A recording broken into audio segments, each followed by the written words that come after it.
Let's talk करते हैं कि इंडिया के लिए ईरान से फिर से ऑयल इंपोर्ट करना इतना सेंसिबल क्यों है। सबसे पहले सस्ता ऑयल। ईरान ने हमेशा इंडिया को ग्लोबल प्राइसेस के मुकाबले डिस्काउंट पर ऑयल ऑफर किया है। इसका मतलब है कि हमारा इंपोर्ट बिल कम हो जाएगा और घर पर फ्यूल प्राइसेस कंट्रोल में रहेंगे। इमेजिन करो आपके मंथली बजट के लिए कितनी राहत मिलेगी। दूसरा, जॉब्स। जब हम ज्यादा ऑयल इंपोर्ट करते हैं तो यह सिर्फ रिफाइनरीज के बारे में नहीं है, ट्रांसपोर्टेशन, स्टोरेज, डिलीवरी और यहां तक कि केमिकल्स जैसी डाउनस्ट्रीम इंडस्ट्रीज के बारे में भी सोचो।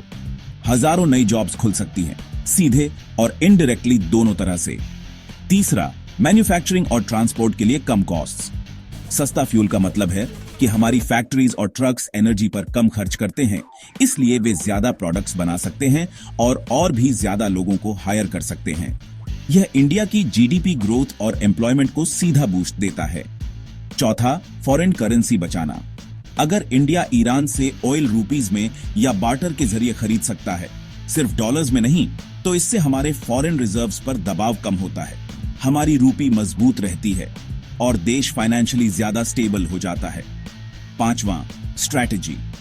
ईरान के साथ मजबूत ट्रेड टाइज होने से इंडिया को सेंट्रल एशिया और अफगानिस्तान तक आसानी से पहुंचने में मदद मिलती है, खासकर चाबहार पोर्ट के जरिए।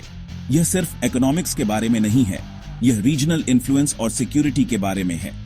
और आखिर में, चाबहार पोर्ट। ईरान के साथ बेहतर रिलेशंस का मतलब है कि इंडिया इस पोर्ट का ज्यादा एफिशिएंटली इस्तेमाल कर सकता है, जिससे हमारे एक्सपोर्ट्स और इंपोर्ट्स ज्यादा स्मूथ और तेज हो जाएंगे। यह हमारे ट्रेड के लिए गेम चेंजर है। टू सम अप, इंडिया को वेस्ट के साथ अपने टाइज को बैलेंस करना होगा, लेकिन साथ ही एक इंडिपेंडेंट फॉरेन पॉलिसी अपनाना भी जरूरी है। ईरान के साथ ऑयल ट्रेड फिर से शुरू करने से हमारी इकोनॉमी को बूस्ट मिलता है, जॉब्स क्रिएट होती हैं और हमारे लॉन्ग टर्म स्ट्रेटेजिक इंटरेस्ट मजबूत होते हैं। अगर इंडिया को रियल इकोनॉमिक ग्रोथ और सेल्फ रिलायंस चाहिए, तो ईरान से ऑयल इंपोर्ट्स फिर से शुरू करना एक स्मार्ट मूव है।